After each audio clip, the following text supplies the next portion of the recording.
Picture this. You're standing in a massive felt tent, somewhere on the endless Mongolian steppes in the year 1220. The air is thick with incense and the metallic scent of leather. Around you, the most powerful warriors of the greatest empire in human history are engaged in rituals so shocking, so utterly alien to anything you've ever imagined, that your mind struggles to process what you're witnessing. These aren't just tales of conquest and battle. This is something far more intimate, far more disturbing, and far more revealing about the true nature of power in the Mongol Empire. What I'm about to tell you sounds impossible, but every detail has been documented by historians who dared to record the unthinkable. If you think you know about the Mongols, prepare to have everything you believed shattered before we dive into these forbidden chambers of history. Hit that like button if you're ready to explore the darkest secrets of human civilization. And trust me, after hearing these stories, you'll have plenty to discuss, so drop a comment telling me which revelation shocked you the most. The year is 1220, and Genghis Khan's empire stretches from the Pacific Ocean to the Caspian Sea. But behind the legendary military campaigns and political conquests lies a hidden world, a complex system of intimate rituals and sexual practices involving women that bound the Mongol elite together in ways that would make your skin crawl. These weren't random acts of debauchery. Every single practice served a purpose in maintaining the iron grip of Mongol power. The Khans understood something that modern rulers have forgotten. True dominance isn't just about controlling land or armies. It's about controlling the most private, vulnerable aspects of human existence. Deep within the great yurts of Mongol nobility, the ceremony of dominance would unfold with terrifying precision. Picture the scene. Captured foreign noble women, stripped of everything that once defined their status, forced to kneel before Mongol commanders in a ritual that lasted 3 days and 3 nights. This wasn't merely about humiliation, it was psychological warfare perfected to an art form. The ceremony began with the captive women being dressed in silk robes, fed the finest delicacies, treated like honored guests. They would think they were safe, that perhaps their captors showed mercy. But on the second night, everything changed. The robes would be torn away, and the captive women would be forced to perform acts of submission so degrading that many chose death rather than compliance. Those who survived would become eternally bound to their captors, not through chains, but through the unbreakable bonds of shared shame and dominance. The psychological impact was devastating and immediate. Word would spread throughout enemy territories. Surrender or face the ceremony. Entire cities would capitulate without a fight. As the Mongol armies moved across continents, they developed what historians euphemistically call the wandering courts of companions. Imagine mobile pleasure palaces, elaborate tent cities that followed the army, housing hundreds of carefully selected women whose sole purpose was to serve the intimate desires of Mongol leadership. But here's where it gets truly disturbing. These weren't ordinary concubines or slaves. The Mongols had perfected a system of psychological conditioning that turned captured royal women, female scholars, and religious leaders into willing participants in their own degradation. The process was methodical and horrifying. New arrivals would be separated from everything familiar, given new names, new identities. They would be rewarded for compliance and punished for resistance. But the punishments weren't physical. They were far more creative, targeting the victim's deepest fears and insecurities. Within months, captured princesses would compete for the privilege of serving their captors. Renowned female scholars would beg for the opportunity to participate in rituals that would have horrified their former selves. The Mongols had weaponized human psychology itself. Among the Mongol elite themselves, power dynamics played out through this silent game of power. A complex system of intimate encounters involving women where political alliances were forged and broken without a single word being spoken. Picture the Khan's inner circle gathered in the most private chambers.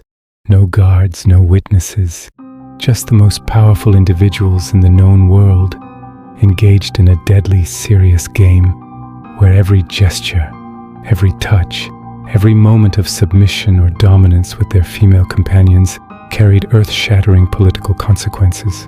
The rules were unspoken but absolute. A general who demonstrated weakness in these intimate chambers would find his armies reassigned within days. A tribal leader who showed dominance over his female companions would suddenly receive preferential treatment in resource allocation. Marriage alliances, military appointments, even the succession of the empire itself, all decided in these silent, intimate power struggles involving women. What makes this even more chilling is that participants had to maintain perfect composure in public. The same individuals who had engaged in the most intimate acts of dominance with their female companions would sit together at war councils the next day, their faces revealing nothing of the previous night's activities. When disputes arose between Mongol leaders, traditional combat was considered too risky. Losing a skilled general in single combat was wasteful. Instead, they developed the trials of intimacy and control, contests involving women that pushed human endurance and psychological limits to their breaking point. These trials took place in specially constructed chambers deep within the most secure compounds. Two rivals would enter, accompanied only by their selected female companions who would serve as both witnesses and participants in what followed. The trials involved a series of increasingly extreme challenges, each designed to test not just physical endurance, but psychological resilience and the ability to maintain dominance over women under the most degrading circumstances imaginable. Participants would be forced to inflict humiliation on their own female companions, to endure public degradation, to make choices between personal honor and political survival. The winner wasn't determined by who lasted longest, but by who could maintain their psychological dominance over their female companions while forcing their opponent to break. The loser wouldn't just forfeit their political position, they would become the winner's personal property, along with their female companions bound to them by bonds stronger than any legal contract. These trials could last for days, with elaborate ceremonies marking each phase. The psychological scars they left were permanent, creating loyalty through shared trauma and establishing power dynamics that would influence Mongol politics for generations. Perhaps the most disturbing practice was the ritual of selective union, a twisted ceremony that determined breeding rights among the Mongol elite women. This wasn't about love or even lust. It was about creating the perfect genetic and political combinations to strengthen the empire. The ritual took place during the full moon, in a massive circular tent constructed specifically for this purpose. Dozens of the empire's most powerful men would gather, their faces hidden behind elaborately carved masks that denoted their rank and lineage. Along with selected women for the ceremony, what followed was a complex dance of seduction and rejection, where political alliances were literally consummated with chosen women. But here's the truly horrifying part. The ritual included detailed genetic and political calculations involving the women. Mongol shamans would consult elaborate charts, determining which combinations would produce the most advantageous offspring from these women. The women had no choice in their partners. Unions were determined by cold political calculation. Those women who produced exceptional offspring would be rewarded with elevated status. Those whose genetic combinations proved disappointing would find themselves excluded from future rituals, effectively ending their political influence. Children born from these unions were considered property of the empire, raised in communal facilities and trained from birth for specific roles. Family bonds, parental love, individual choice, all sacrificed on the altar of imperial efficiency. The nourishment reversal tradition represents perhaps the most psychologically sophisticated form of control ever developed. During certain ceremonial periods, the normal power hierarchies would be completely inverted, but only in the most private, intimate settings. Mongol Khans would be required to serve their own female slaves, to feed them by hand, to attend to their most basic needs, while being subjected to verbal abuse and physical humiliation. This wasn't random degradation. It was carefully orchestrated psychological conditioning designed to reinforce the absolute nature of Mongol power. The logic was diabolical.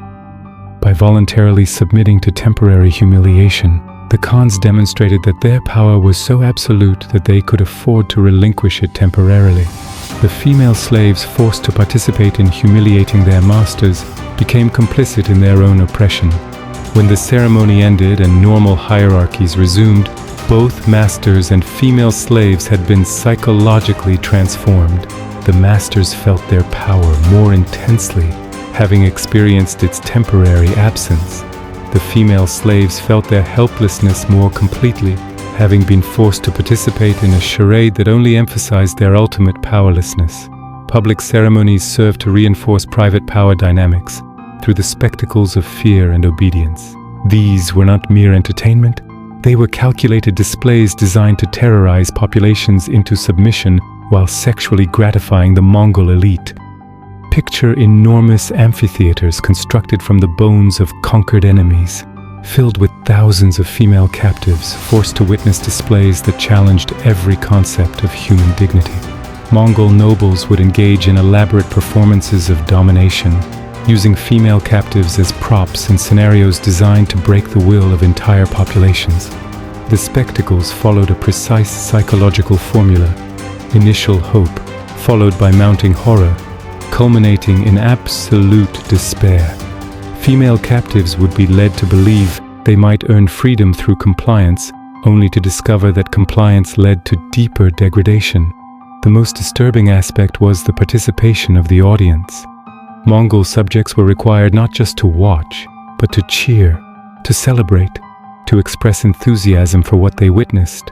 This forced complicity created a population psychologically incapable of rebellion.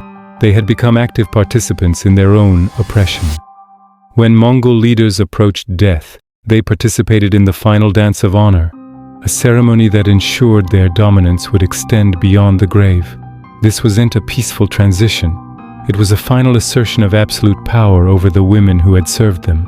The dying leader would select their most favored female companions for a ritual that lasted from sunset to dawn. These chosen women, considered honored above all others, would participate in increasingly extreme acts of devotion, culminating in the ultimate sacrifice of their own autonomy.